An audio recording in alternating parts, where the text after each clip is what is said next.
Good morning. Happy Thursday to all of you that have come. Hopefully join us in seeing another little Starship Flight Test 4 is scheduled. T0 right now is scheduled at around puts it out about an hour from now. We're keeping an eye on that time. On the pad, we do not have a live feed yet from SpaceX, and we are. This is flight test number 4. It's been cleared, of course, by the FAA. Been a lot of FAA and SpaceX regarding the definition of, I guess, when are to learn, get better, build, fly again, rinse and repeat. Starship today is ship number 29, that by test flight 5 or 6 possibly at the latest, we do have a return and say when. Again, this is ship 29. It is being expended today, I should say. Are scheduled to be simulating a landing as if it was landing and being caught and recovered, but it will be in the ocean.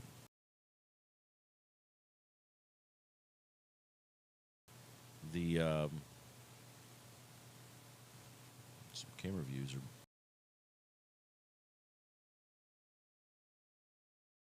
are, but as I was saying, the mission profile has.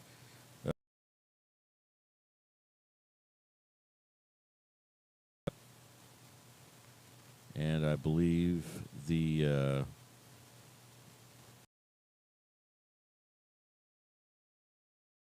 profile, mission profile accomplishes the get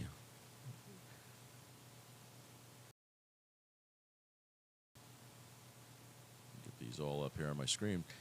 This is the 4th stacks as the hopefully cadence will.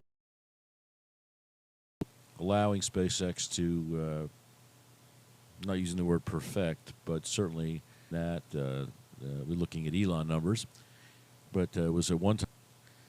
So it is not cheap to develop a system, but the prototyping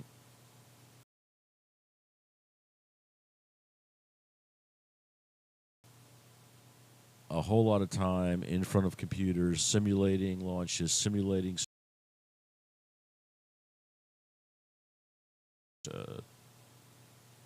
timings, and all goes into the engine gimbaling and everything, and it has a pretty good chance of surviving than launching.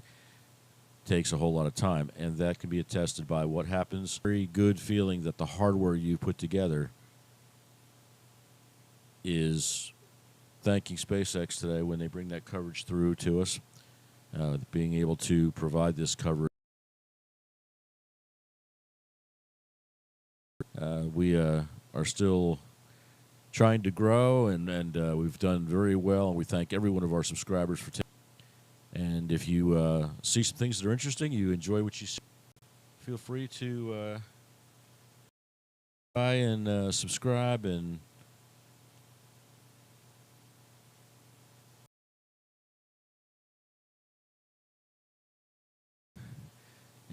subscribe. We'd love to have you as a member of our family.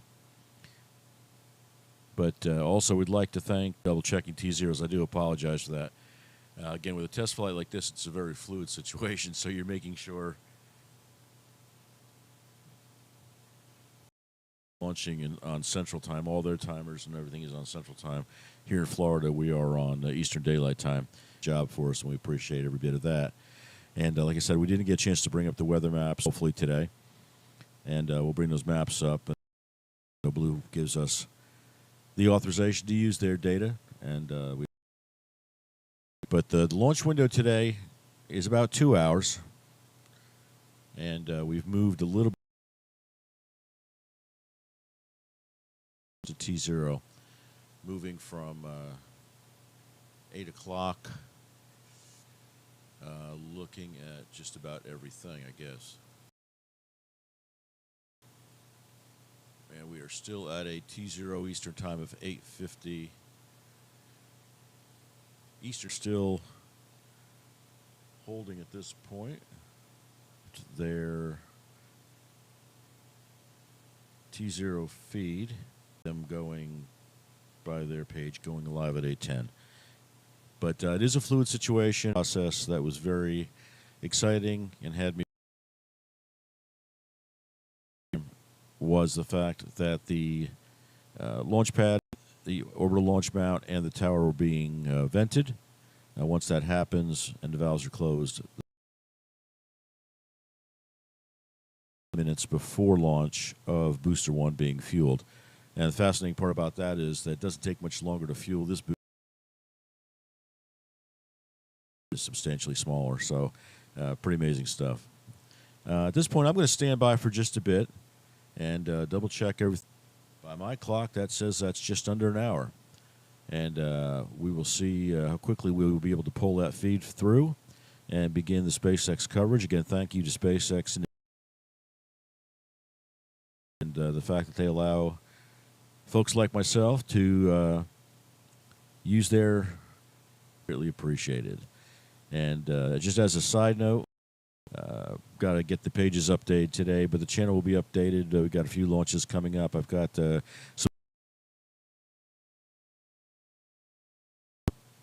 Starliner. Unfortunately, I was unavailable yesterday, so the live feed wasn't started. But I do. Starliner is on its way to the ISS. It is to dock today. Timing on that, I'm going to try to at least bring the feed on that through, but the only issue they've had, and my understanding as of this morning's news feeds, I was always concerned that sending something up with a marginal, know the safety limits, and felt comfortable. So happy, so excited, and just can't say the issues with another to pressurize those thruster pods, the dog houses as they're known. So keep you updated with what's going on there. But the expectation is that we will have a Starliner and the first crewed flight test. The 2 astronauts come back. That and again, congratulations to Boeing and Blue Origin and NASA on looking for another exciting day out in Boca Chica. And from here in Florida, we'll be monitoring this test. Direction it takes. And again, as a new system that is being pumped into that booster. So all of that. So again, I'm going to stand by, recycle, double check our timing. Some live coverage coming up, hopefully very shortly from SpaceX for what should be, we hope. Hey, folks, I'm going to stand by and let you listen to some more of that awesome music, Maddness Productions, and I'll be back momentarily to give you the update on where we're at. Thanks again to all with another exciting launch opportunity. Talk to you very shortly.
All right, folks.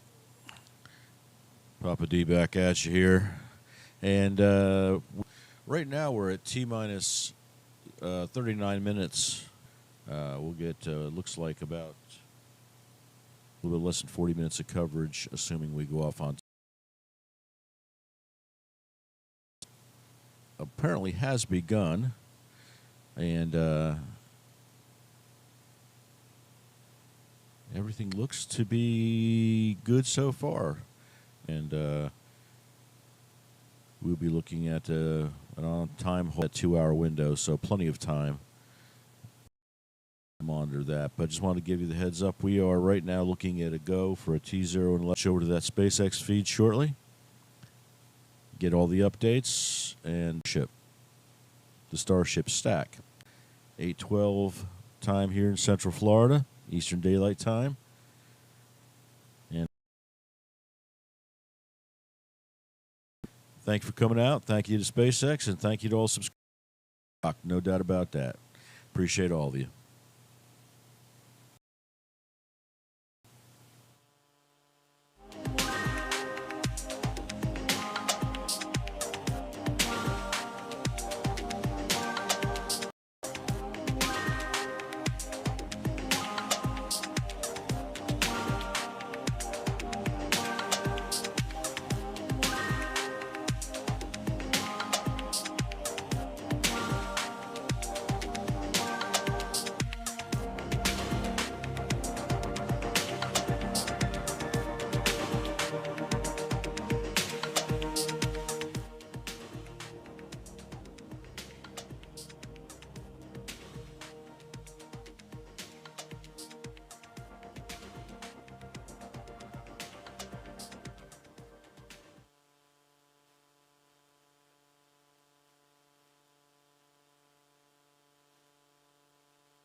Morning. You're looking at a live view of Starship as we await its fourth flight test from Starbase, Texas, also known as the Gateway to Mars.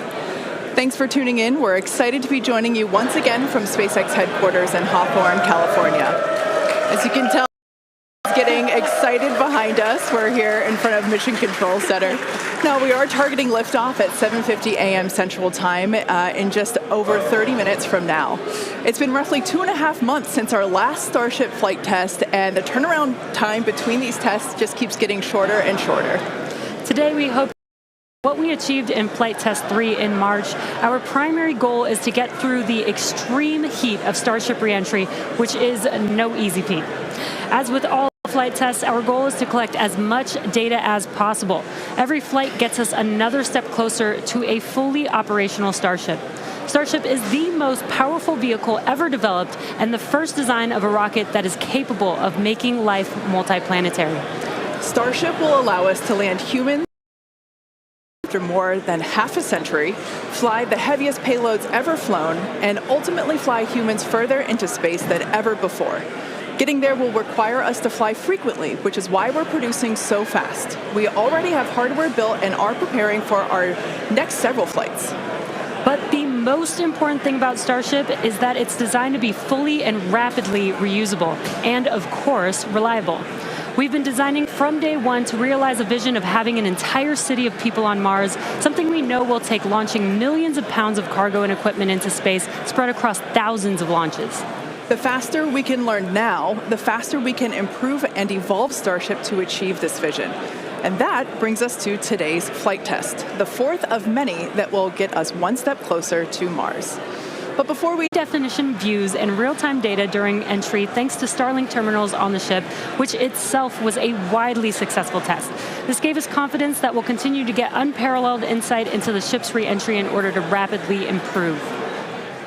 And as they say, all good things must come to an end. And for Flight 3, this occurred when contact with the ship was lost at approximately 65 kilometers in altitude, roughly 50 minutes into the mission.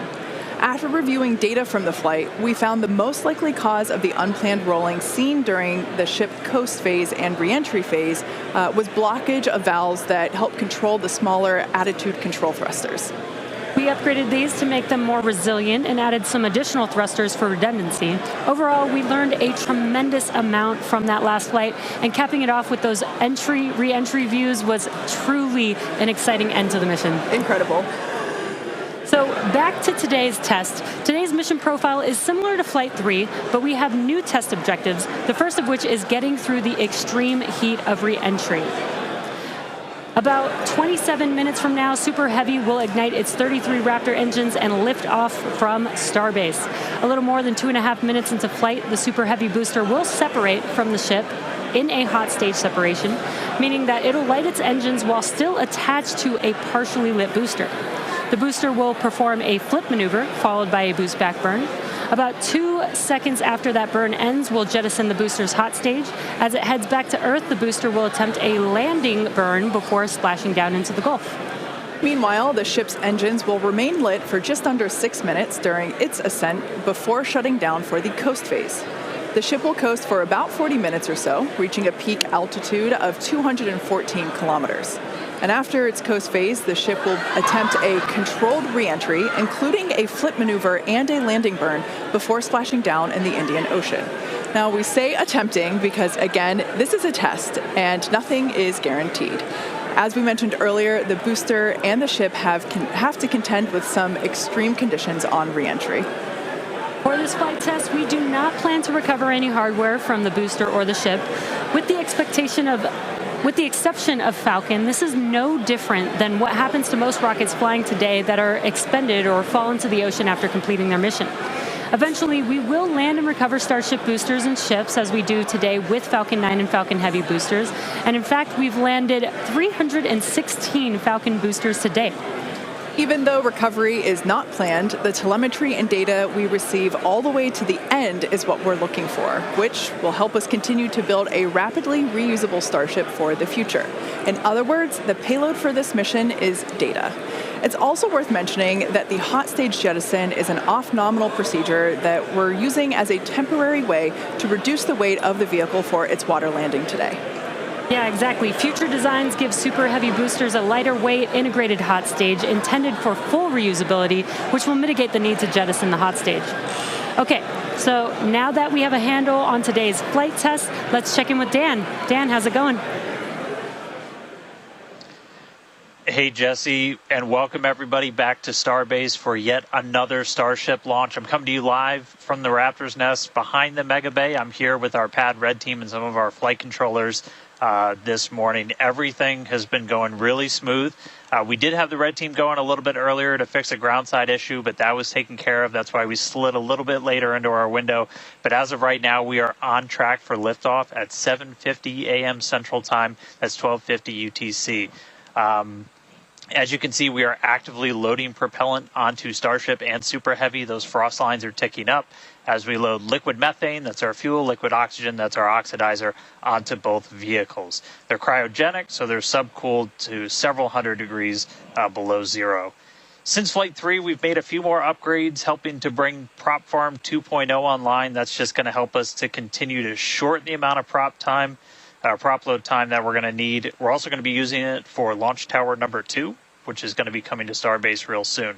The faster we go, the less prop we're going to lose to boil off, and the better we can ensure things like temperatures are in the right range for Raptor startup. Now, those first two flights took about 90 minutes to load prop on board. That third, we knocked it all the way down to just 51 minutes.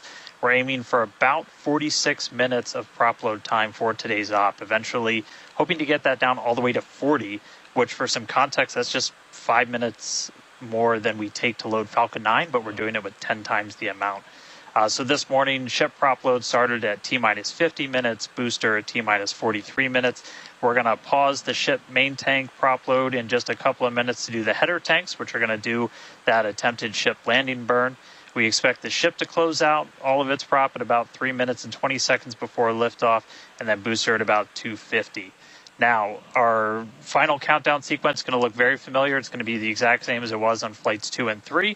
So we'll light those engines, and then about 4 seconds later, we will actually see it lift off. But I mean, right now, we are just under 23 minutes away from launch. We're not working any issues either with the vehicle, the range. Weather is 95% go, so not dealing with any winds or weather issues today. If we do have to scrub, our next attempt would probably be about 48 hours from now. It's all going to be driven by commodities and just how far we get into the count. But everything looking good for liftoff just about 22 and a half minutes from now. I'll check back in with you guys in a few minutes, and I'll send it back over to Kate and Jesse. Excellent. Thanks, Dan. Flight tests like today are the fastest possible route for us to dramatically improve Starship's capabilities. The Starship flying today has already seen a number of changes based on what we learned from Flight Test 3 in March, which was only 2.5 months ago. Development moves really fast here at SpaceX. Let's take a closer look at the iteration of the vehicle flying today. Starship is comprised of two elements, the ship, which has 6 Raptor engines, and the Super Heavy booster, which has 33 Raptor engines. The current iteration of Starship is essentially an experimental vehicle flying for development. Starship 2 will be capable of carrying more than 100 tons to orbit, and Starship 3 will be able to handle more than 200 tons to orbit. Compared to Saturn V, the rocket that first took astronauts to the moon, Starship has more than twice the thrust. And with a few planned upgrades, Starship will have 3 times the thrust of Saturn V, plus the added benefit of full reusability. The amount of mass that we're able to launch per rocket is crucial to creating a self-sustaining city on Mars. Now, to get a sense of how big Starship is, let's start with the average-sized human, which is about 2 meters high. And towering over our average human is the length of the Millennium Falcon, which comes in at 35 meters. Our Falcon 9 rocket with the payload fairing attached is double the size of the Millennium Falcon at 70 meters, and nearly twice the size of that is the fully integrated Starship at 121 meters tall. The ship is about 50 meters tall, and the Super Heavy booster alone stands 71 meters. Eventually, the ship and booster will get even taller. Starship's first stage has a diameter roughly 2.5 times that of Falcon 9, and with 33 much larger Raptor engines, as you see there. I love this view because we don't have this view on our Falcon missions. This is looking up under a super heavy booster. Now, moving up the rocket, the ship features 6 Raptors, 3 sea-level engines, and 3 vacuum engines, which, as the name suggests, are optimized to operate in the vacuum of space. And Starship is designed for vertical takeoff and landing on any hard surface. The ship is also outfitted with 4 flaps to help aerodynamically control the vehicle's attitude during atmospheric flight and enable a precise landing. And in between the first and second stages is our hot stage, our newest separation technique, which we saw in action during flight tests 2 and 3. The body of Starship is wrapped in a heat shield made up of 18,000 hexagonal ceramic tiles designed to insulate the vehicle during atmospheric entry, where temperatures can be as high as 2,600 degrees Fahrenheit or over 1,400 degrees Celsius. Speaking of those heat shield tiles, re-entry was a pretty exciting first for our team, and Starlink allowed us to gather critical data about this stage of flight. Reusability significantly reduces the cost of space travel, and it's the key to making humans a multi-planet species. Starship is designed for rapid reusability, which means the booster and the ship need to re-enter Earth's atmosphere and land back precisely at the launch site. With each flight test, we gather more and more data to help hone Starship's re-entry capabilities. The more information we have from each flight, the quicker Starship development can proceed. One way to gather more information is to improve communication throughout the flight, including re-entry, where historically there has been a communications blackout. To do this, we equipped Starship with Starlink terminals to expand its communication capabilities. The Starlink terminals are those 4 black squares that you see there on top of the ship. Starlink is the world's largest constellation of highly advanced satellites operating in a low orbit around the Earth, providing high-speed internet on Earth and now in space. Starship is designed to have a large surface area to create considerable drag during re-entry. Traveling at about 27,000 kilometers per hour, or almost 17,000 miles per hour, Starship compresses the air in front of it, causing the temperature of the air to rise and ionize, turning it into plasma. This plasma layer interferes with communications by absorbing and reflecting radio waves, leading to the communications blackout we've seen historically with spacecraft during atmospheric reentry. With Starship, most of that plasma is built up around the front and sides of the vehicle, leaving an opening downstream where we're able to point our Starlink terminals. And with Starlink also operating at a higher frequency than traditional space-based communications, we're able to power through any residual plasma to provide real-time video and data at high speeds back to the ground. Super cool. We actually got to see this in action on Starship's last test, Flight 3, which had the first ever live HD video of a spaceship re-entering the atmosphere. SpaceX engineers were able to gather data on the performance of Starship as it re-entered the atmosphere and watched the heat shield in action. Now, the physics of re-entry are extremely hard to replicate perfectly on the ground, so access to this data is an invaluable tool for rapid iteration. In fact, one cool observation from that Flight 3 was seeing how shockwaves form at different parts of the vehicle and how they interact to put pressure on the ship, especially the flaps. This is really valuable for Starship since no spacecraft has ever flown with 4 movable flaps like what we use for aerodynamic control. Starship's greatest strength will be rapid and reliable reusability, and Starlink has become a critical tool to make that a reality. Over the next few flights, we'll continue to improve the Starlink performance on Starship, eventually enabling more views and enabling more data to be transmitted in real time. And we'll keep experimenting during entry. You might have noticed a few tiles missing or looking different near the bottom of Starship. We intentionally placed 1 thin tile and removed 2 tiles completely. In their place, we now have sensors to see how hot things get without the tiles in those locations, while also testing some backup thermal protection options. Ideally, we expect Starship's re-entry to improve on each flight, thanks in part to this wealth of new data. But if getting to space is hard, returning from space is even harder. That's right. No one has ever succeeded in creating a fully and rapidly reusable heat shield. So we could see some spectacular failures before we get this right. But with communications improving on each flight, we will continue to gather more and more data to inform our development. We're now about 15 and a half minutes until our next liftoff attempt. In the meantime, let's take a look at some of the technology we have in development as we prepare to head to the moon in future missions. Starship will be taking astronauts to the moon as part of NASA's Artemis program. Next year, we plan to demonstrate ship-to-ship propellant transfer, which will be important for our upcoming moon missions. Today, we're actively testing a lot of hardware that will make exploring the moon possible. One recent series of tests brought together the key pieces we'll see when landing back on the moon: Starship, spacesuits, and astronauts. Together with Axiom and NASA, our teams put 2 astronauts in pressurized Axiom spacesuits and practiced the first steps of going to the lunar surface. The team used test builds of a Starship airlock, as you see there, and elevator to gather data on how well future Artemis astronauts will be able to move around once fully suited. Tests like this are incredibly helpful for engineers designing these systems, as they have the opportunity to get feedback directly from experienced astronauts Peggy Whitson, who is on the right of this photo, and Doug Wheelock, who's on the left. You can see them in action during this elevator test. SpaceX will perform one uncrewed demonstration flight before NASA's Artemis 3 mission, which will be the first human surface expedition since 1972. After those first expeditions, we'll be ready to fly more people along with everything it takes to build a moon base. In many ways, Artemis feels like an extension of the human spaceflight work SpaceX and NASA have been partnering on for some time now. In fact, we just celebrated the anniversary of the Demo 2 mission. That's right. Just 4 years ago, on May 30th, 2020, SpaceX launched the first crewed test flight of our Crew Dragon spacecraft. Dragon carried NASA astronauts Douglas Hurley and Robert Behnken to the International Space Station in the first crewed orbital spaceflight launched from the United States since the final Space Shuttle mission in 2011, and the first ever operated by a commercial provider. You can see Bob and Doug there on your screen. That was certainly a memorable day for all of us here at SpaceX, one that we fondly think back on. And it's exciting to think about Starship being the next to take its first astronauts to the moon.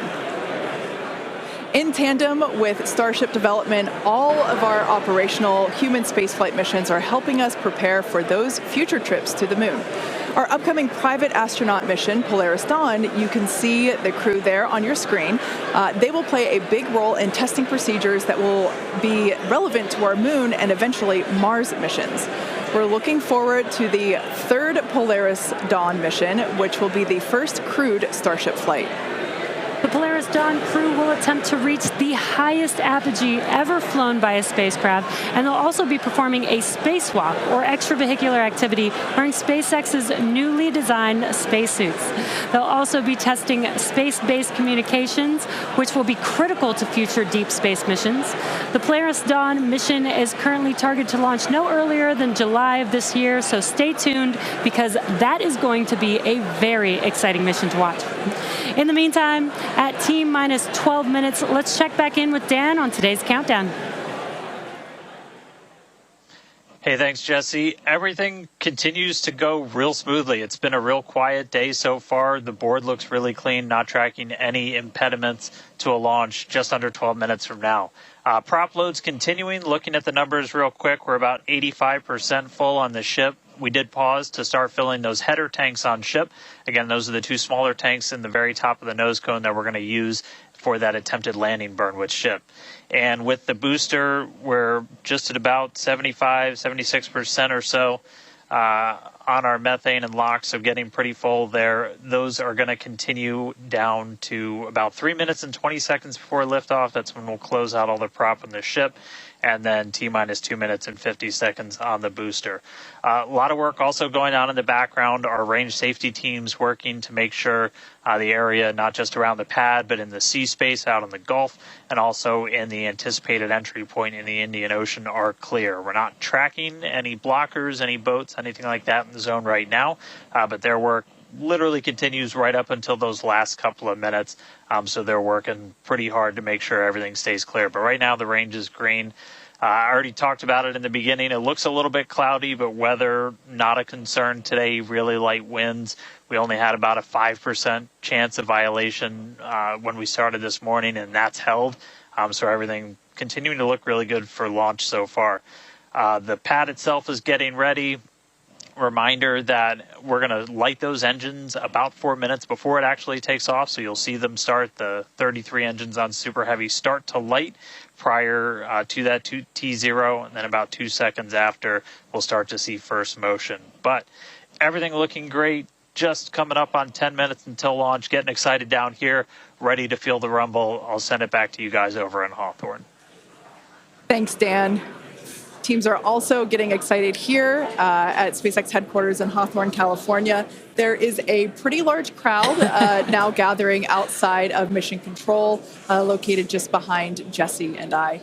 Now, actually, you can see it there on your screen. There they are.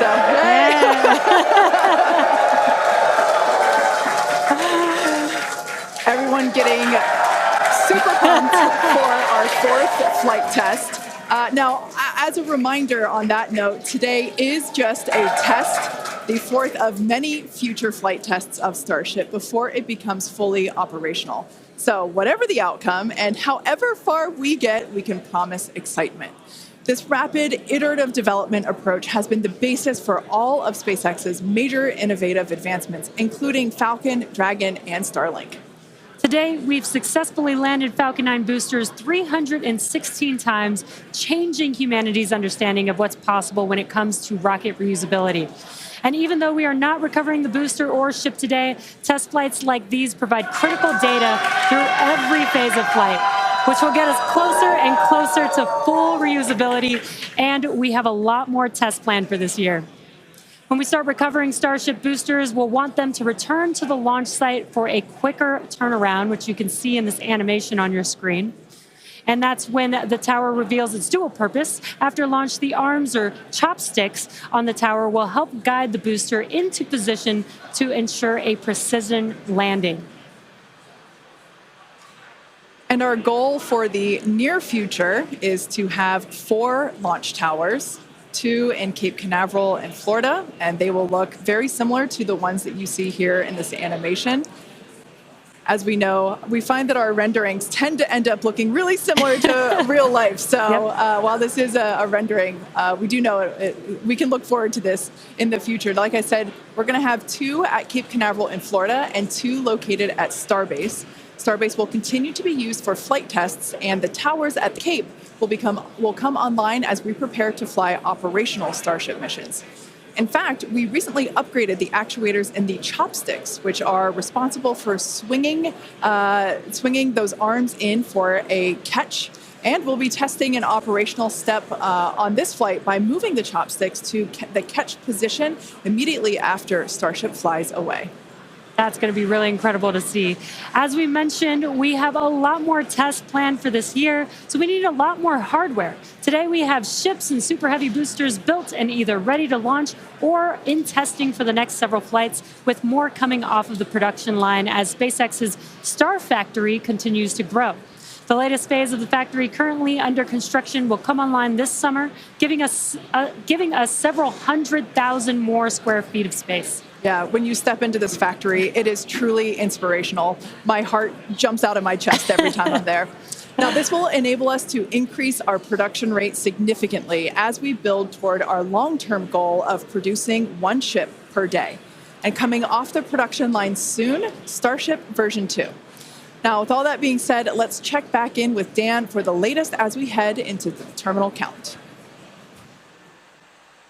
Hey, thanks, Kate. Everything still looks great. We're getting ready to launch. We are just under 6.5 minutes away. You can see when we throw up the graphics for prop load that we're almost closed out. Ship more than 90% full. Those header tanks are done. And then the boosters right coming up on 90% real soon. So we're going to see those close out in the next couple of minutes. Ship's going to end at about 3 minutes and 20 seconds. It'll be fully loaded. And then booster at about 2 minutes and 50 seconds. After all the props loaded on, we go through a lot of steps to safe ground systems. You're doing things called pushbacks, where you're just clearing all of those lines on the ground of propellant before we lift off. But once we're done, we're going to have 10 million pounds of liquid propellant on board Starship to help power the most powerful vehicle ever designed. If we do hold, we have a built-in hold gate at T-minus 40 seconds. We can hold there for about 30 minutes or so today. If we need to wait for final pressure checks or for if we have anything on the range, anything like that. Did just get that the range is green. So we are coming up 5 minutes and 20 seconds away. We are not planning to hold at T-minus 40 unless we trip some kind of hold alarm, something like that. So we could blow right through that gate and go right to launch. Don't be shocked if we hold at T40, though. And if we do, we can hold for a couple of minutes and then keep going. Our window is open all the way until 9 a.m. today. Now, once we pass through T-minus 40 seconds, a number of events will occur in rapid succession. The ground spin and ignition systems will come up to flight pressure, and the ship will go to internal power. Now, after that, the quick disconnect arm lockout is removed in preparation for retraction shortly after T0. Gas lines connected to the booster and ship are vented down, and once we pass T-minus 40 seconds, we still have the ability to recycle the count under certain conditions back to T-minus 40 seconds and hold there to assess what happened and if we can proceed again to T0. However, once the water for the deflector system begins flowing at T-minus 10 seconds, any issue after that would be an automatic scrub for the day, as teams would need to refill the deflector's water tanks, as well as the lock storage tanks at the tank farm before making another attempt. So, as Dan mentioned earlier, we are not planning to hold at the optional T-minus 40 second mark. That moment basically is what would allow teams to wait for final checkouts or assess prop levels or avionics, vehicle pressurization, the range, the weather. Weather is 95% go, as you can see from these incredible drone views that we have and pad cams. It is a beautiful day. Of course, we have some clouds billowing from the locks there. Yeah, and again, a reminder that the payload for this mission is data, and our primary goal is to get ship through the extreme heat of reentry today. We're very excited to see that. We did get very close on Flight 3, so I'm excited to see how these iterations that we've made to the vehicle will help improve our chances of success today. Yeah, absolutely. Now, just as a reminder for the booster, now we are not attempting to recover any hardware today, either on ship or booster. For the booster, we will be attempting to perform a landing burn to have a soft splashdown in the Gulf of Mexico. We made some improvements from our Flight 3 learnings, so hopefully that will work and we'll see a successful soft splashdown. For the ship, we're hoping to demonstrate controlled re-entry, including a flip maneuver and landing burn, and that will be followed by splashdown in the Indian Ocean. That is the same target as we had on Flight 3, so everything should look pretty similar in that regard. And we just heard the call out there that all prop load is closed out, so at this point, there is like 10 million pounds of propellant on board Starship, which is incredible. This is getting very exciting. We are just about 2 minutes away from T0.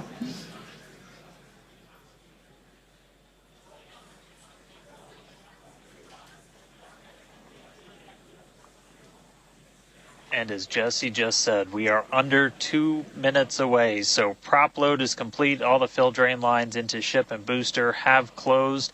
Right now we're doing the pushback, so clearing out all those ground lines of propellant. And that'll be completed over the next couple of seconds. We're coming up on that T-minus 40 mark. Again, not planning to hold. If we do, or if we get a hold after we pass it, we can snap back to that T-minus 40. And then we can stay there for about 30 minutes or so if any other issues crop up.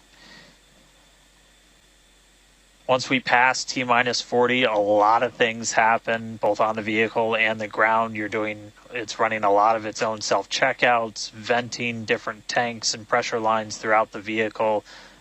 We essentially built that 40 seconds as that's about how much time it takes for the vehicle to take all of those actions, which is why we hold there. But all of that happens automated. You do a final checkout of the TVC, the thrust vector control, how we're going to steer. And then we see liftoff. So we're under a minute away. All right, folks. Here we go. Excitement guaranteed. 45 seconds and counting.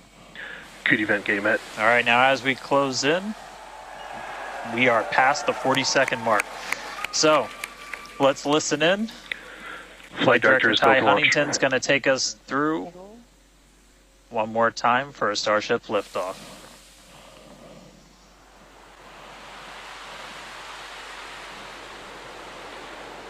T-minus 15. 10,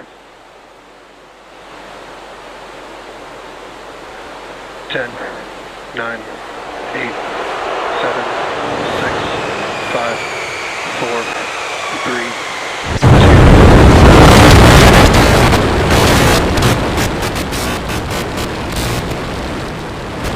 We have liftoff.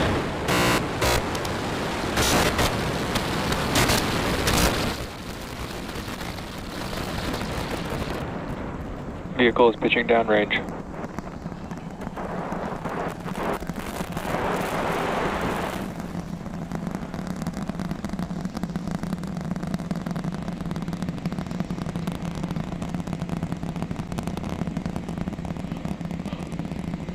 All right, 30 seconds into flight. The rumbles are still building here in the Raptor's nest.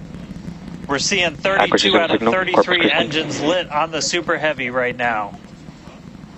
Coming up shortly is going to be max Q, that maximum aerodynamic pressure as we go uphill on the vehicle.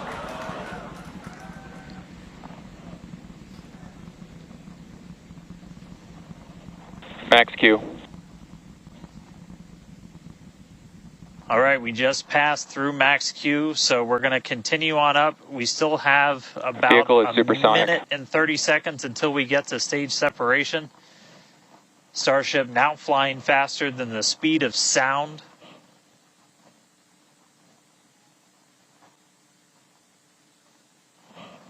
All right, so you got a couple of views. You got some ground trackers in your top camera there. You're looking down from the top of the booster in the bottom left, and then a camera in the top flap of the ship looking back in the bottom right, so getting a couple of different looks as Starship heads uphill.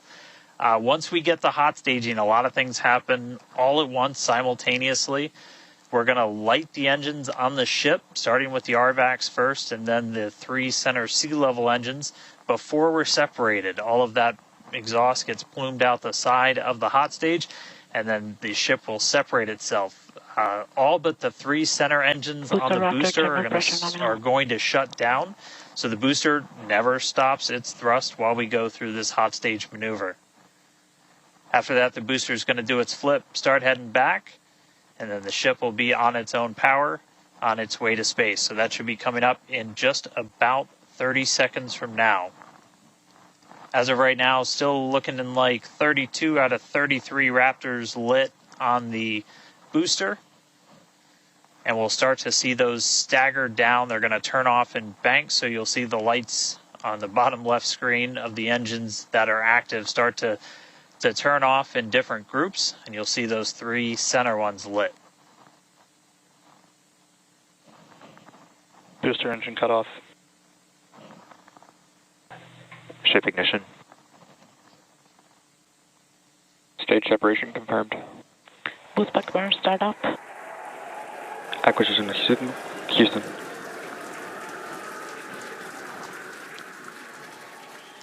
Hot stage confirmed. Ship under its own power. Booster boosting back. Looks like all 13 are lit. Kate, we got a booster on the way back to the Gulf and a ship on the way to space. This is Acquisition amazing. signal. Ship chamber pressures are nominal. We've got a successful Ship hot power and telemetry separation. nominal. All right, the first stage currently performing the boost back burn. This is expected to last a little over 1 minute. This propels the booster back toward the coast, taking it to a landing in the waters of the Gulf of Mexico. As you can see on your screen in the bottom left-hand corner, we were only using the 13 center engines from here on. Boost back burn shut down. Heard confirmation there of good boost back burn shutdown. Stage 2 tank pressures are nominal.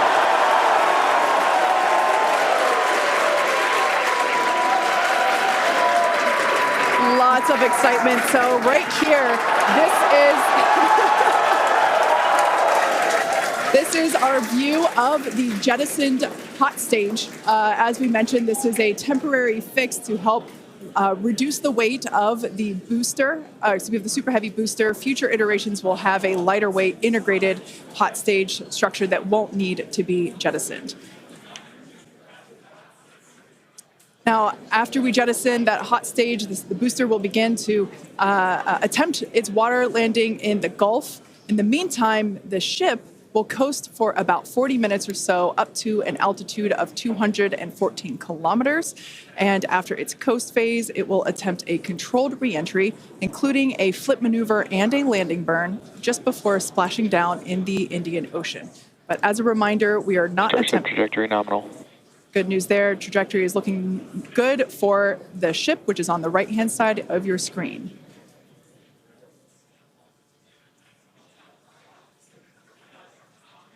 At this point in time, as you can see, we have no engines lit on the booster. It is coasting back toward the Gulf of Mexico for a water landing and ship under power of all 6 Raptor engines. There's 3 sea level and 3 vacuum Raptor engines that are lit, as we can see on your screen.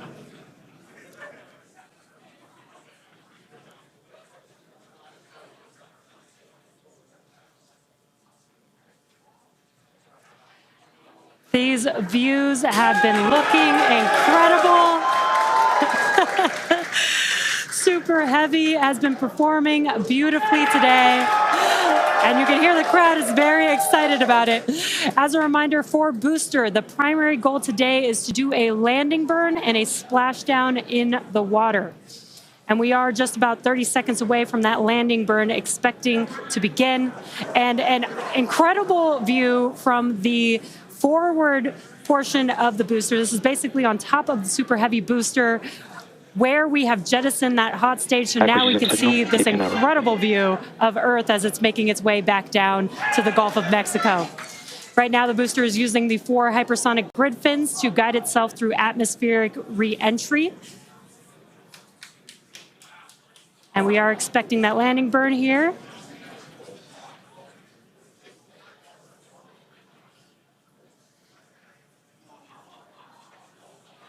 And we will be igniting 13 engines, and this is a great view. On your left-hand side is 3 views from the booster, and your right-hand side a view from the ship. And you can see those grid fins on your left-hand screen rotating and turning to guide the booster, and there's that landing burn.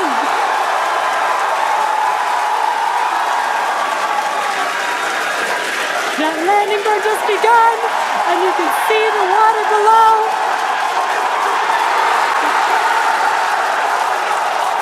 And we have splashdown.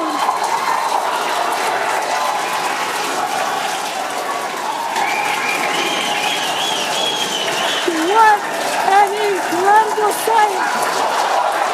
Congratulations to the SpaceX team!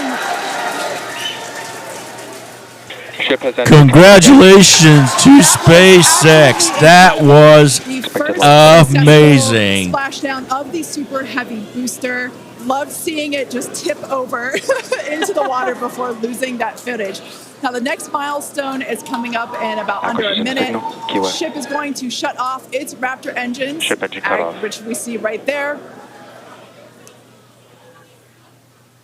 As we mentioned before, today's test flight is not an orbital flight, but rather one that demonstrates the Starship's orbital capability.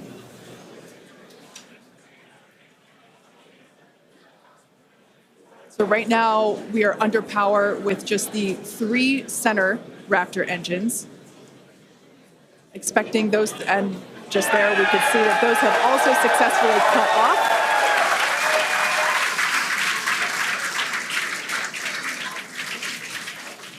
Ship FDS is saved. What an incredible... Nominal orbit insertion. Oh, there's great news there. The call out, we were hoping to hear amazing views once again from Starship. We have our second Starship in space, these live views being brought to us by Starlink, which is on board the ship. Dan, what an incredible view we have once again. So exciting. We got another ship in space. I'm like still jumping up and down. I'm like, loss signal. this whole building was going absolutely insane when we saw the booster hit the water. I mean, wow. Congrats to everybody that's just been putting in insane amounts of hours on everything to make this thing a reality. And I feel like every single time we do one of these, we're seeing something wildly new. We got to see the hot stage jettison and the booster in the water. But just to recap real quick over everything that's happened. So we lifted off at 7:50 a.m. only 9 minutes ago. How has it only been 9 minutes? 7:50 a.m. Central at 12:50 UTC. We saw 32 of the 33 Raptor engines on Super Heavy make the ascent. We had successful cutoff, successful hot staging. All 6 engines on the ship powered it all the way into a nominal orbital trajectory. And we've already been getting some live views from the ship on board.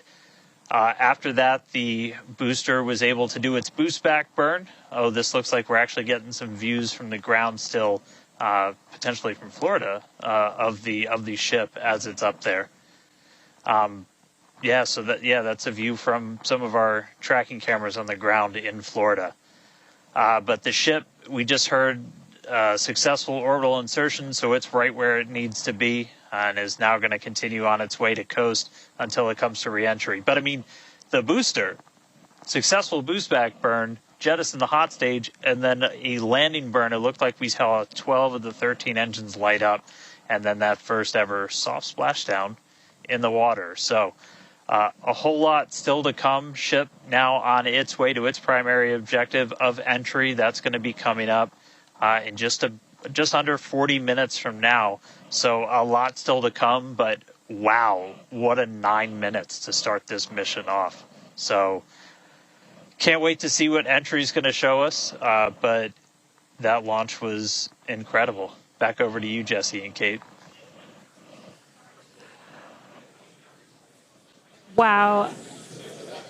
I am still trying to catch my breath here. That was some incredible views that we have never seen before. It has been nonstop since liftoff, and with the booster having completed its job for the day, we're going to take a short break for about the next 28 minutes, and we'll return while we're going to take a break while the ship is continuing to coast before re-entry. Exactly. As with Flight 3, Starlink may enable us to talk with the ship through re-entry with no communication blackout. We are still testing Starlink during this phase of flight, so of course nothing is certain.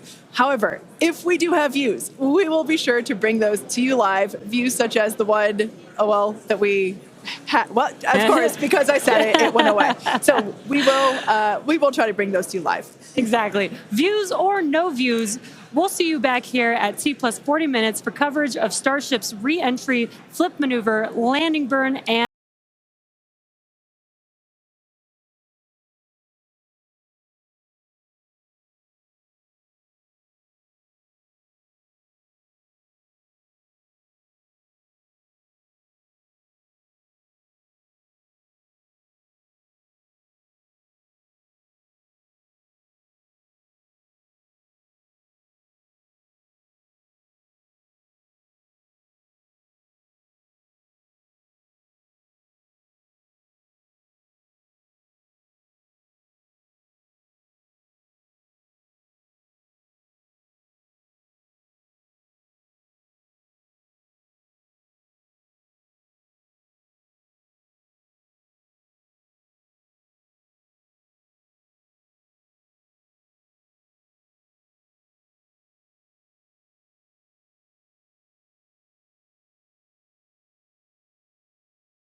you know, it's part of it all. But yeah, just got nothing at this point other than congratulations to SpaceX. Thank you for that amazing footage. Thank you for that amazing coverage. We're going to stay with it. We hope you all stay here, continue to watch it. We still have a big portion of this mission yet that we are looking forward to bringing to you and hopefully having a successful conclusion. But as you saw, we had a successful liftoff. We lost one engine. That was not a problem. We had a successful hot stage. We had successful jettison of that hot stage ring, which will not happen in future launches, but that is a temporary fix just to reduce the weight, as they were saying. We had an amazing sight for when stage one, when that booster began its boost back burn and soft landed in the Gulf. That was amazing. Watching the graphic show that booster lay itself down softly was no words. But I know you were all about as excited as I was. We still got a lot to go, though. Within the hour, we're going to be regaining coverage with SpaceX, and that next phase will be hopefully the similar soft landing of Starship. But right now, she is in orbit, running at just over 26,000 kilometers an hour, about 200 kilometers up. Going to take what I would call its victory lap before making the attempt. And with the Starlink connection and whatnot, we hopefully will get as good a view or better as the ship makes its re-entry, as we just experience this whole event. This is just an awesome day. But we'll just we'll stay with the SpaceX feed for now. I just wanted to step in and give my congratulations, as I know everyone else is, and on behalf of all the subscribers to the SpaceX team, Elon, Gwen, everyone over there. You guys have worked your butts off to make this happen. We know, and this is just the beginning, folks. The next steps, hopefully the next quick launches, will begin the process of having that landing be back at Starbase on the chopsticks, allowing for quick recovery and reuse of the entire booster and Starship stack. So there's a lot coming, and we are just excited and thankful to be able to bring it out and show it to you. So I'm going to stand by. We'll bring the graphic back up. They are keeping track of course, speed, altitude. There's just enough, looks like just enough LOX and propellant, of course, plus what's in that header tank, or what's in the header tank, I should say, that will allow the Starship to begin its recovery, or its re-entry. It certainly will not be recovered. My question has always been, and I've never heard anything about it, I assume that at some point they're going to want to try to get out there, if not already. Although the booster is not going to be recovered, it certainly could be given a quick check out if it's buoyant enough for long enough. But I don't think that is the in the plan, in the mission profile. Nothing I've read anyway. So with that, I'm going to cut back to the feed from SpaceX. I want to thank you guys. I want to thank all you folks for coming out, and hopefully stick with me here. Continue this historic event, and hopefully we're going to see another exciting piece of this mission today. So thanks again, and we'll cut back over and check back in soon. Have a great morning, folks, and we'll see you shortly.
flight test.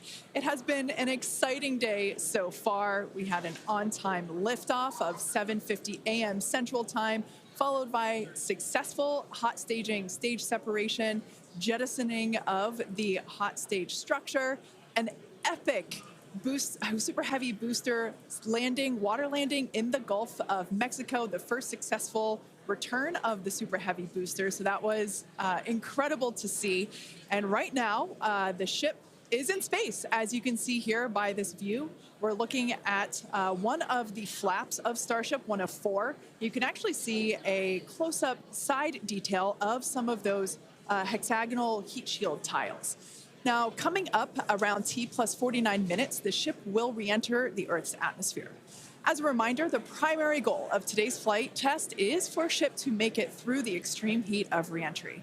This is typically a portion of flight where we don't have communications with the spacecraft because it's re-entering at or around orbital velocity, which is about 8 kilometers per second or roughly 5 miles per second. At those speeds, the spacecraft moving through the atmosphere results in friction and creates a plasma field around the vehicle. That blanket of plasma distorts, as you can see, that plasma blanket, which you can kind of see here, distorts communication frequencies, so we're left with a brief blackout in communication.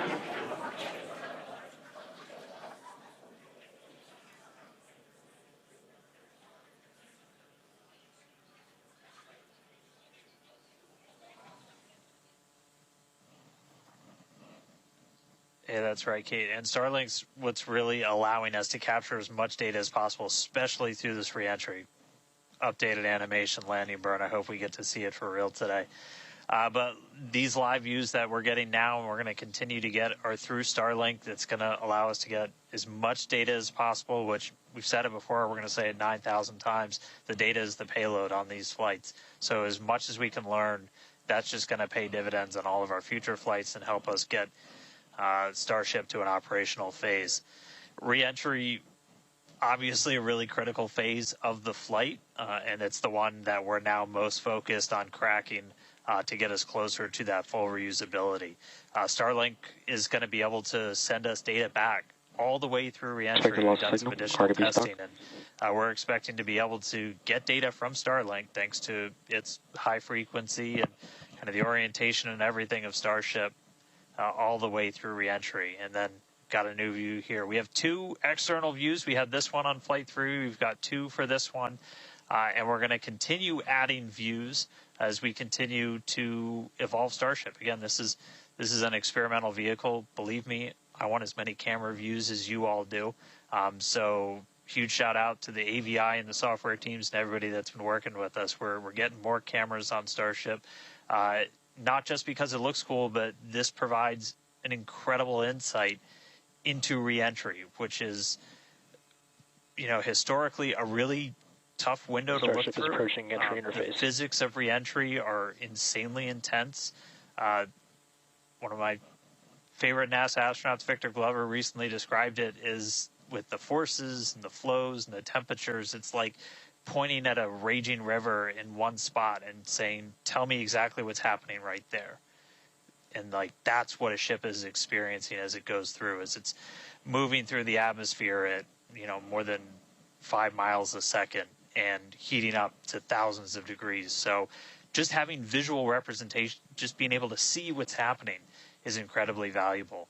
So these views are going to be through Starlink. We've got this one. This is in one of the forward flaps looking back. So if you see it rotating around, that's because, again, it's embedded in one of those forward flaps. So as we get through and we start to build up density in the atmosphere, this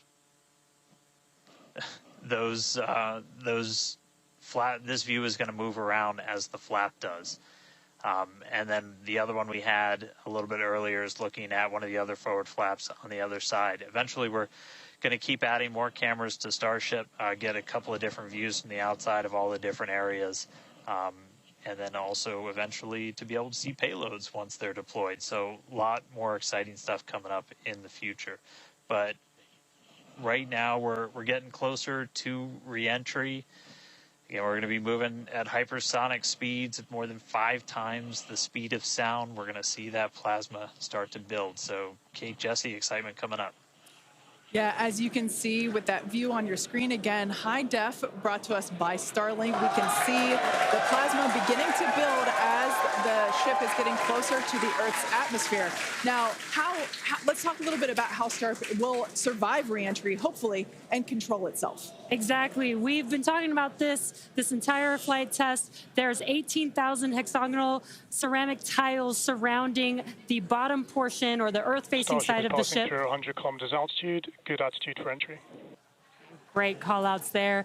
Now, during atmospheric reentry, the vehicle is going to see temperatures as high as 2,600 degrees Fahrenheit or over 1,400 degrees Celsius. So those tiles are there to help protect the vehicle from this extreme heat. Yeah, and the flaps will help control it. Now, one noticeable difference I see immediately, those flaps are not moving as much as they were on Flight 3. So that is a great sign, right? We had unplanned loss of roll control on Flight 3, so we added some additional thrusters, and we can see that they're working well, and we have a much more stable view. So those flaps, there's 4 of them, 2 at the top and 2 at the bottom. They're made out of stainless steel. And yeah, they help steer the ship, which, as we can see, the plasma continuing to build. Now, if the ship survives reentry, it will have to perform a flip maneuver as well as a landing burn. We saw this demonstrated in a couple of high-altitude flight tests back in like 2020, 2021. Similarly, Temperatures increasing on the nose within expected ranges. Great news there. It sounds like the temperatures that we are getting during this point, which again, we usually don't get during spaceflight because of this plasma. We're getting this live. This is great news. So similarly to, for example, the serial number 10 test that we saw a couple years ago, we're hoping to duplicate that again today. Hopefully we will see it live. And basically the 3 center engines of the ship will reignite and gimbal or point to help flip the ship until those engines are pointing down so that it can land vertically using Raptor's thrust. And as you can see, even from the beginning of the program, we've designed Starship to land on Mars where there are no runways or other humans to help out. We also want rapid reusability, so we're doing... The vehicle is passing through 85 kilometers altitude. The flaps have control of the vehicle. Great news. Flaps have control of the vehicle. That's exactly what we want to hear for this flight test. Yeah. Again, we are going to be doing a propulsive landing instead of a more traditional means like parachutes. And we are expecting re-entry to begin here in just about a minute. Re-entry, an awesome view that we have here. Starship remains on a good entry trajectory. This is the same view that we had when we first returned from the coast phase. Again, this is looking at the side of one of the flaps. It's incredible that literally at the bottom of this picture, we're basically looking through plasma, which is just absolutely mind-blowing. Wild, very wild. Now we are expecting entry to begin here in about 30 seconds or so. Entry to splashdown is expected to last about 6 minutes long. And that flip maneuver should occur around about 10 minutes before splashdown. And such incredible views that we're getting. Approaching peak heating region. Great call outs there. Yeah, these views are absolutely astounding. Nose temperatures continue to rise within expected region. And in your bottom right-hand corner, you can also follow along with the altitude of ship as it's returning back to Earth. So once again, this view is basically looking down into the plasma blanket that is building up around the exterior of Starship. It is traveling, as you can see on your screen. You can look in the bottom right-hand corner and see how fast it's going, how high it is, as well as the general orientation. Again, we're seeing a lot more stability, a lot more control here on this flight, which is great. It shows that the iterations, the learning... Starship is now in expected peak heating region. All right, great news there, telling us that this is basically the hottest point that Starship should get during its reentry. Now, the heat shield is working with the atmosphere for some free braking, okay? The atmosphere is helping to slow the Starship down. Yeah, exactly. We're not using any engines or thrust to slow the vehicle down. Exactly what Kate mentioned. We're just using the atmosphere and those heat shield tiles protecting the vehicle as it's coming through that high heat temperature. Yeah. Now, this is another one of those moments that we have been waiting for. Right now, the ship is currently re-entering the Earth's atmosphere, and by all looks and all callouts that we're hearing on the net, it is doing pretty well. Now, we do not plan to recover the spacecraft today, but rapid and reliable reusability is the ultimate goal.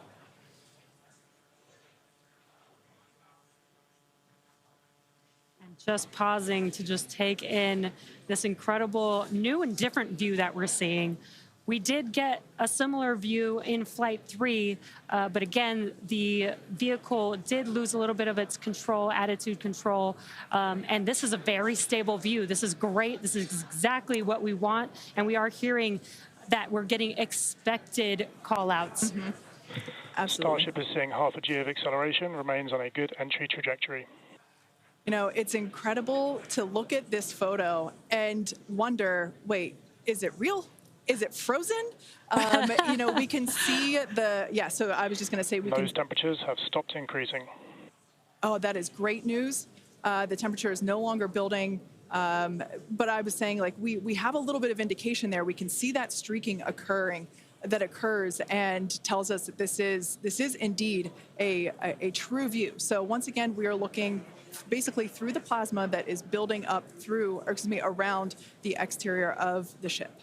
And I still cannot get over that we are getting a live view of re-entry right now, live on your screen. Again, we've said this over and over, but all thanks to Starlink. We are able to use Starlink in space, which we're getting this incredible data.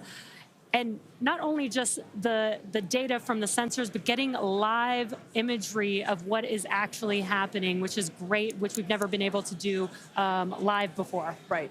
Now, just a quick future outlook here. So in about, let's see, at T plus about 1 hour and 2 minutes, we should hear a call out for entry transonic.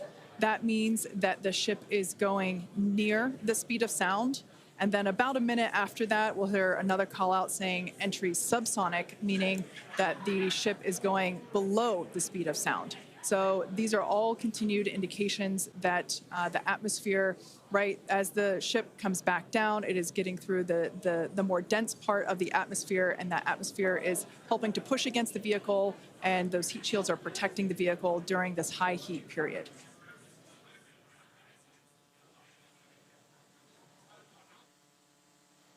Yeah, Kate and Jesse, we're starting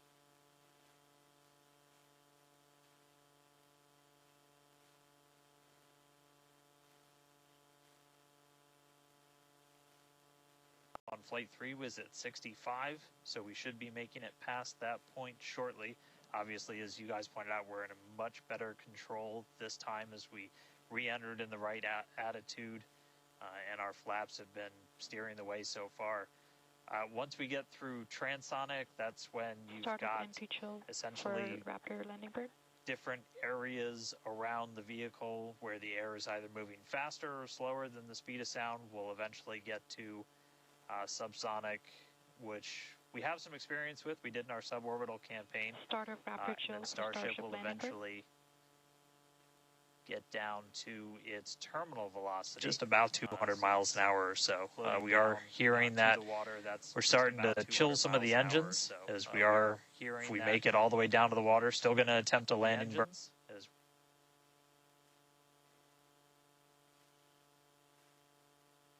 But still a ways to go. We're at about 64 kilometers in altitude right now. We made it through what's expected to be the peak heating, but now we're going to start encountering increased pressures as the atmosphere gets thicker and thicker. So we're at 63 kilometers, so we've already made it farther than we did on our last flight when that last signal was coming at 65 kilometers. So again, what we're really looking at here is the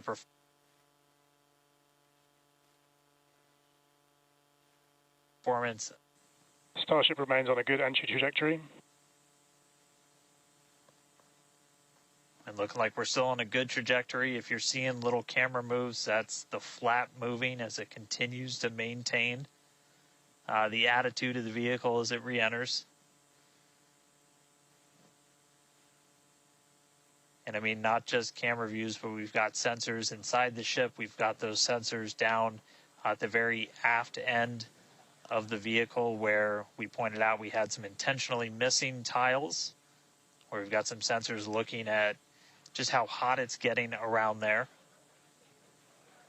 We intentionally put those in essentially the least critical part of the heat shield, where if you had any kind of a breach, it wouldn't be great for reusability, but wouldn't be critical for actual making it through the reentry into the landing.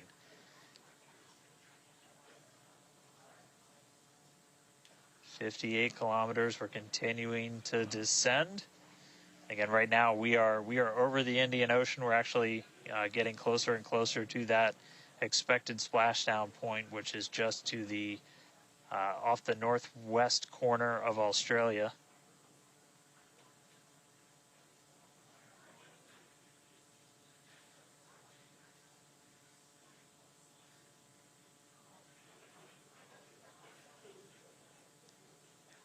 And if you keep an eye on our speed, the speed is dropping. We're hitting the thicker part of the atmosphere now. The speed's going to start dropping precipitously. We're going to start getting to transonic pretty soon, and then after that we'll get into subsonic, where we're moving less than the speed of sound. But wow, what a light show so far!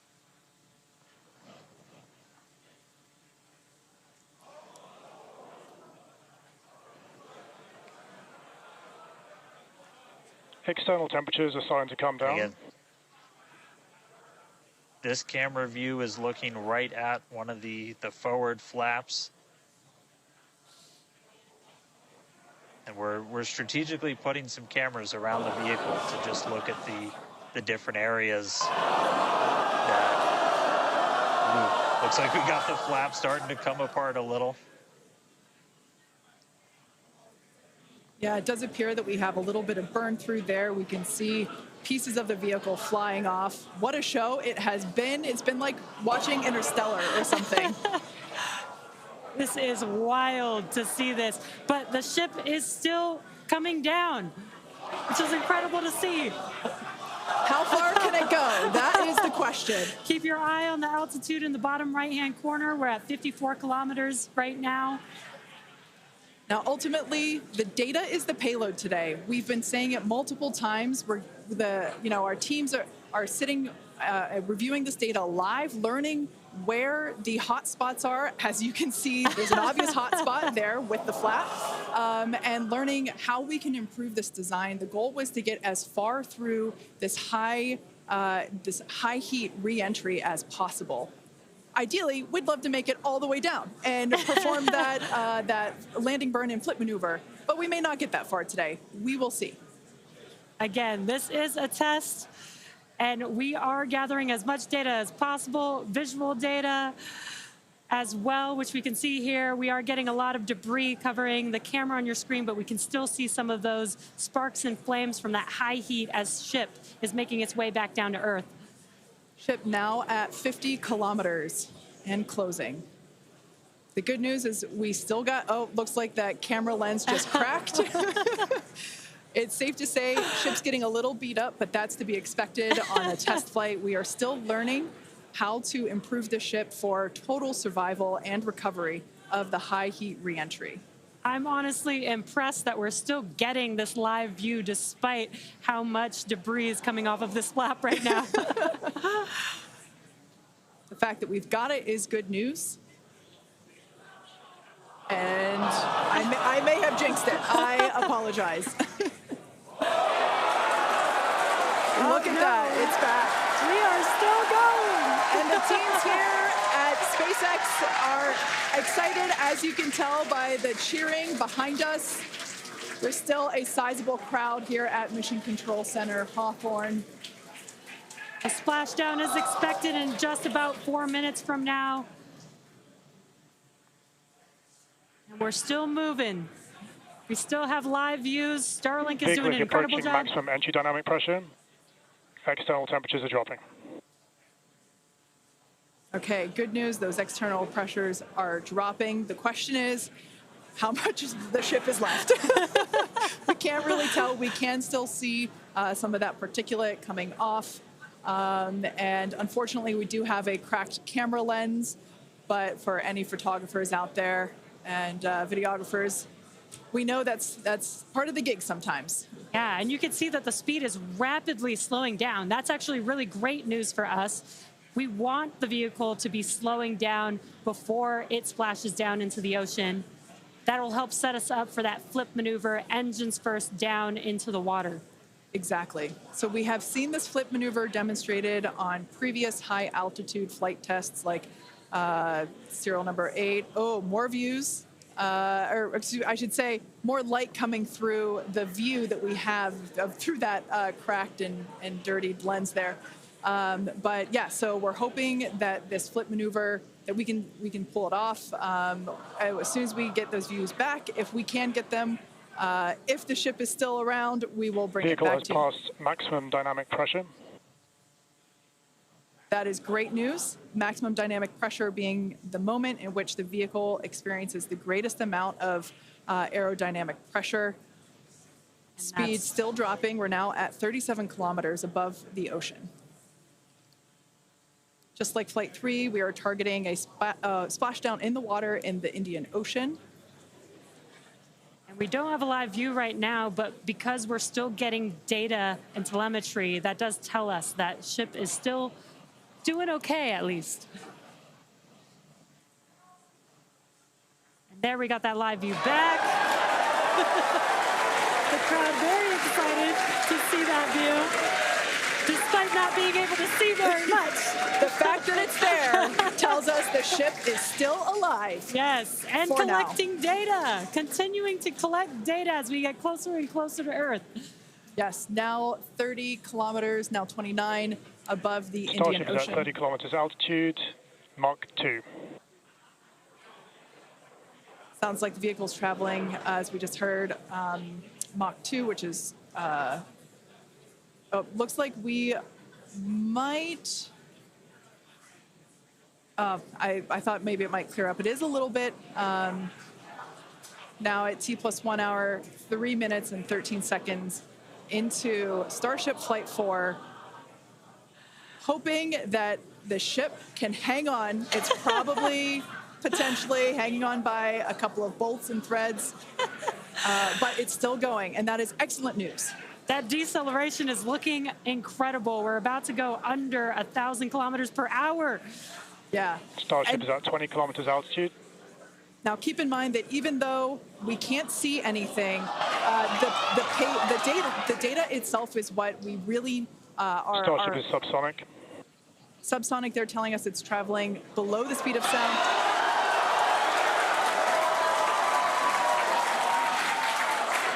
That movement means the flaps are actuating. I think we can see something.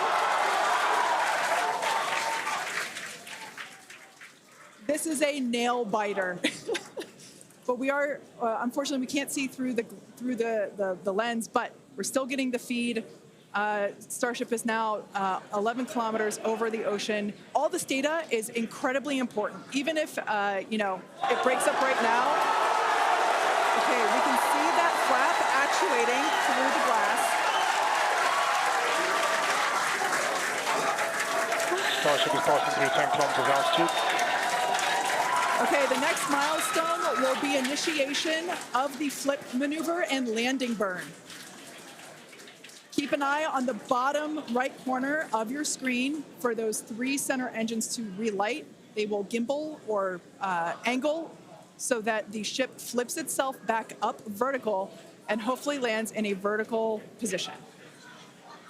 And the crowd is very excited to get this view of that flap still maneuvering. Starship is passing through 5 kilometers altitude.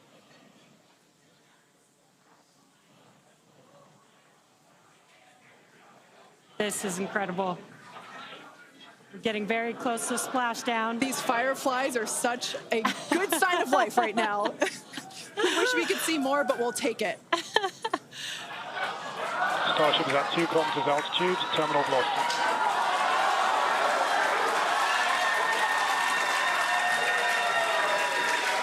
Landing burn startup for Starship. All right.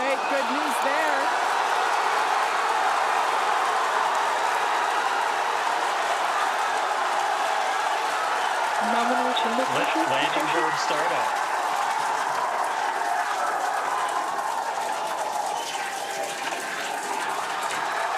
Starship is in landing burn. Landing burn shutdown. The landing burn shutdown was commanded.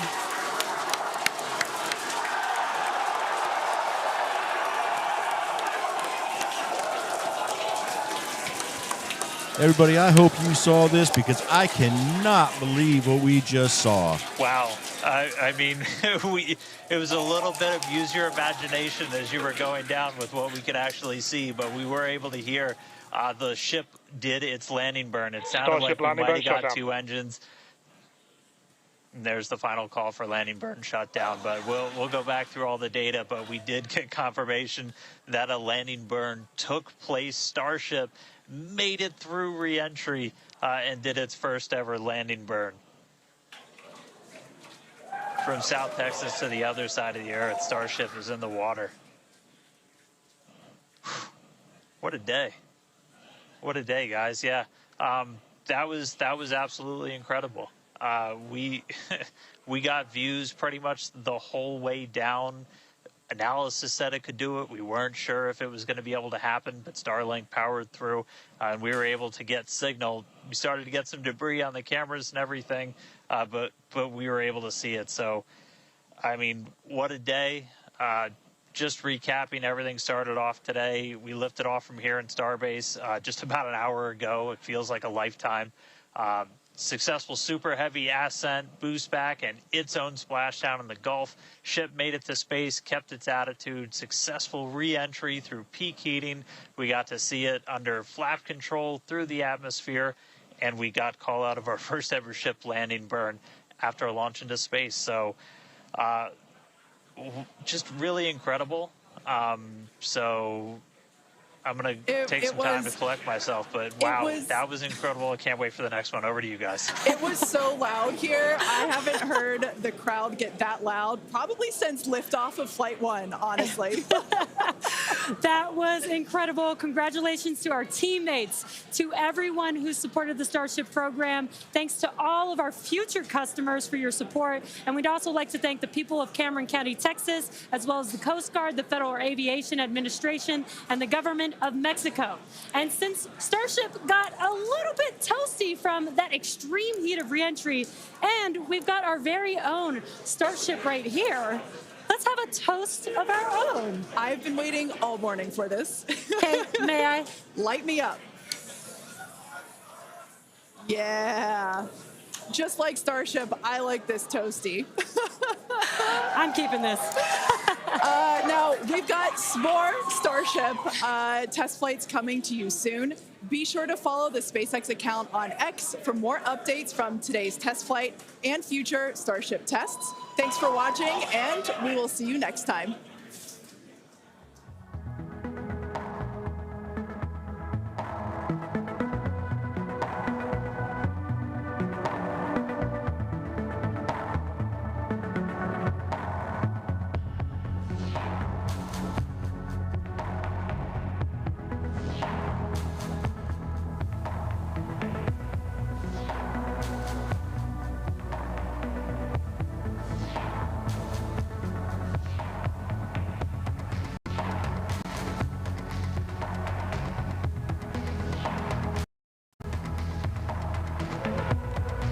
All right, folks. That was,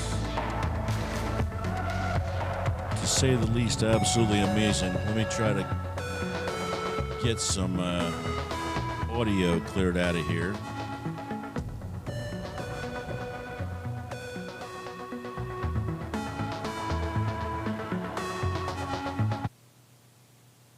There we go. But I am at a loss for words, but other than to say that was the most amazing thing I have seen in a long time. Starship, upon reentry, pretty much from what we could tell, had its one flap incinerated. We saw pieces flying. The camera got destroyed, but yet still it was with a cracked lens. It was throwing a signal all the way down. The Starship itself did its flip maneuver, became vertical.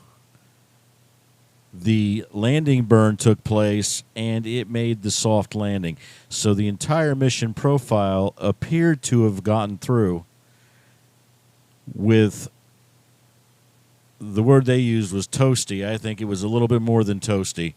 But we saw pieces of molten metal flying off that ship, and it still took the beating and still completed its mission profile. Beyond amazing. Congratulations to SpaceX. Thank you guys for putting that feed out for everyone to enjoy. I'm just can't wait to go back and watch it again. But that is the end of that broadcast. We've got a lot of data to go through and listen to. I know SpaceX will be coming back through their Twitter feed, through the X feed, and following up with how the mission actually went. There was more than likely other camera angles that were available, but not sure of that. But, wow. Amazing. Just thankful to have the chance to see that. And because this mission was successfully, from what we can tell, successfully completed, test flight 5 shouldn't be far out. The equipment, the stack is built, and we should be seeing stacking testing, proofing, all that in preparation for a pretty quick next flight test. Whether that will end with a landing at Starbase, I don't know. Booster could have done it, apparently. Well, it looked like actually the ship itself could have done it. It just may not have come back all in one piece. But we're looking forward to that next one. You can check our channel. Keep an eye on that. We will make sure to update as soon as it's available, and you can go ahead and hit notify. And that will allow you to be notified as soon as we go live with any information relating to that. But with that, I'm just going to say my quick thanks. Thank you to all of our subscribers. If you're not a subscriber, folks, love to have you be a member of the family. Hit that subscribe button. Hit that notify button. Hit that like button. That's the big button. Hit that like button. Like, and share. That helps us get further out into the YouTube community and get in front of a bunch of people that might also like the opportunity to follow these missions the way we do here at David Delivers Space. So thank you to our audio company, Maddness Productions. We appreciate the bumper music. And thank you again to SpaceX, Elon, Gwynn, everybody out there. You guys knock it out of the park. And we are appreciative to have the opportunity to share what you guys do. And try to feel like you're a member of the team, because as a space nerd, as one of many space nerds, as one of a few hundred space nerds that have stopped in today to see the broadcast, we appreciate having that opportunity. So that, guys, I'm going to say happy Thursday. We're going to see if we can switch over. We've got the Starliner crew on their way to the space station. They'll be docking today, and we'll be keeping track of the issues they're having. If you haven't heard, we've got multiple helium leaks. Not just one, 3. So they're going to be keeping track of that. All those valves are turned off. The crew is safe. As far as we know, no problem there. They'll be docking today, spending their time there, and then we'll get some information on that. So we'll try to switch over to that shortly. But thanks again to everybody. We appreciate you coming out today. We had an exciting day. Go back and check out the video again. It'll be on the channel as soon as I cut the feed here. You'll have about an hour and a half, I guess, worth of video there. But thanks again for coming out. This is Papa D. Y'all have a great day. We'll see you at the next launch. Thanks again. Go SpaceX.